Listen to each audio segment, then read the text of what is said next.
Bismillahirrahmanirrahim. Assalamualaikum warahmatullahi wabarakatuh. Alhamdulillahirabbil alamin. Wassalatu wassalamu ala Rasulillah wala haula wala quwata illa billah. Saudaraku sekalian, pernahkah kita bertanya pada diri kita sendiri, mengapa sholat yang kita kerjakan setiap hari 5 hari tanpa henti, namun hidup kita terasa gelap, hati kita sempit, dan dosa seolah terus berulang? Padahal sholat itu bukan amalan biasa. Sholat adalah tiang agama, cahaya hidup, dan penentu keselamatan akhirat. Jika sholat rusak, maka rusaklah seluruh amal. Namun jika sholat terjaga, maka Allah juga akan menjaga seluruh hidup kita. Maka pada kesempatan ini, mari kita buka kembali rahasia besar sholat 5 waktu. Rahasia yang sering kita lalai karena terlalu biasa. Sahabatku sekalian, ketahuilah bahwa sholat merupakan amalan terbaik setelah syahadat. Rasulullah Shallallahu Alaihi Wasallam menegaskan dengan sangat jelas mengenai kedudukan sholat. An Abdillah ibni Mas'ud, qala sa'altu Rasulullah Shallallahu Alaihi Wasallam ayul amali afdal, qala as-salatu liwaqtiha. Rasulullah ketika ditanya apakah amalan yang paling utama, maka beliau menjawab, sholat pada waktunya. Hadis riwayat Bukhari dan Muslim.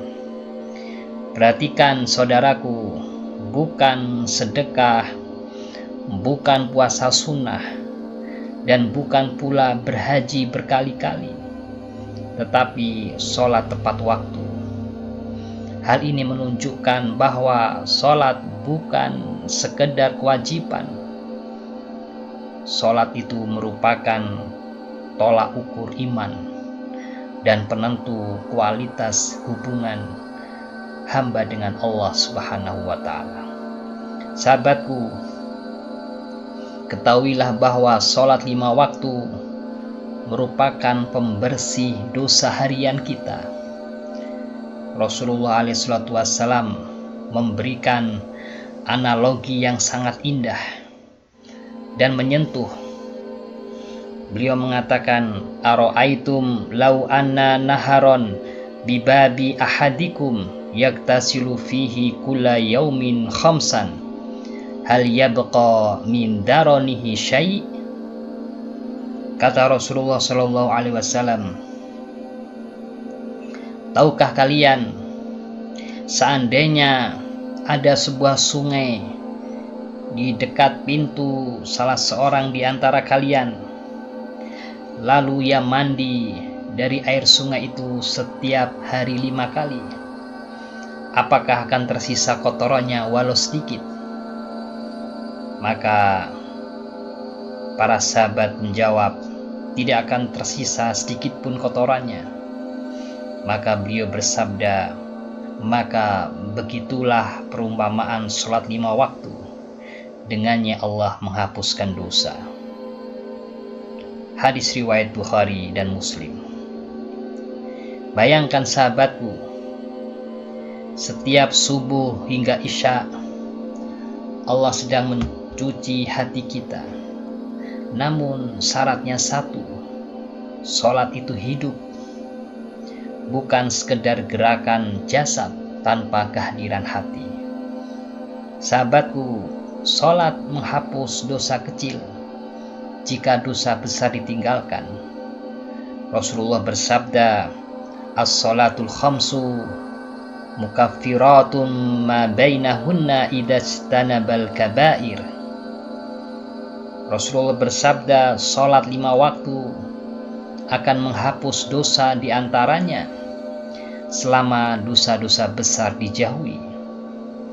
Ini pelajaran penting. Salat bukan alat pemutih dosa besar yang kita pelihara. Salat merupakan penopang taubat, bukan pembenaran maksiat. Sahabatku, salat adalah cahaya dunia dan akhirat. Rasulullah bersabda, "Was-salatu nur." Salat itu adalah cahaya, sebagaimana diriwayatkan oleh Imam Muslim. Cahaya dalam cara berpikir, cahaya dalam mengambil keputusan, cahaya dalam menjaga akhlak hingga menghadapi sakaratul maut. Dan bagi yang menjaga sholatnya, kata Rasulullah, kanat lahu nuran wa najata yaumal qiyamah. Baginya cahaya dan keselamatan di hari kiamat. Sahabatku sekalian, salat sebagai pelebur dosa dan sarana taubat. Allah Subhanahu wa taala berfirman, "Innal hasanati yudhibna sayyi'at." Sesungguhnya kebaikan-kebaikan itu menghapus kejelekan. Para sahabat menafsirkan bahwa kebaikan terbesar itu adalah salat 5 waktu. Maka jangan tunggu menjadi suci untuk sholat, tapi sholatlah agar Allah mencucikanmu. Saudaraku, jika sholat kita benar, hidup kita akan diarahkan Allah tanpa kita sadari. Maka mari kita jaga sholat, bukan sekedar tepat waktu, tetapi tepat rasa, tepat hati, dan tepat tujuan. Mari kita berdoa, Allahumma ja'alis salata qurrata a'yunina wa nura qulubina wa sababa najatina. Ya Allah, jadikan salat sebagai penyejuk mata kami, sebagai cahaya hati kami, dan sebab keselamatan kami. Amin amin ya rabbal alamin. Wassalamualaikum warahmatullahi wabarakatuh.